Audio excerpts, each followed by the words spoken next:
গেছিলাম মানসিক হাসপাতালে। যাইয়া দেখি ওরে বাবা কি সুন্দর একটা জায়গা। আমি তো খালি ঘুরে ঘুরে সবটা দেখতেছিলাম। চারপাশে কত যে ফুল গাছ, দেখার মতো জিনিস। আমি অনেকবার এখানে আসছি কিন্তু এই মানসিক হাসপাতালে ঢুকতে পারি না। আজকে ভাবলাম আমি ঢুকে দেখব। অনেক অনেক জেলার ছাওয়াল মেয়েরা কয় আমারে পাবনার মানুষ নাকি পাগল। আমি মানে মানসিক হাসপাতালে ঢুকতেই দেখি একটা মাতাল একটা মেয়ে পাগলের মতন হয়ে গান গাচ্ছে। আমি শোধ করলাম, আপনার বাড়ি কই? আমাকে বললো কি আমার বাড়ি রাজশাহী।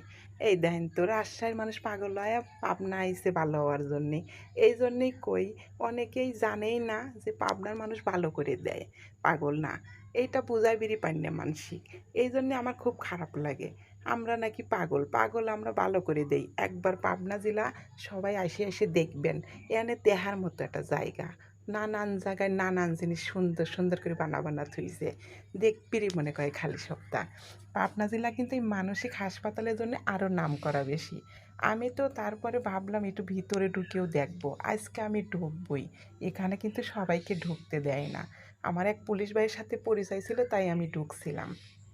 ঢুকে চারপাশে দেখলাম দেহার মতো একটা জায়গা। অনেক সুন্দর পরিবেশটা। আর সবাই পাবনা একবার করে বেড়া এসে দেখে যাইবেন কীরকম।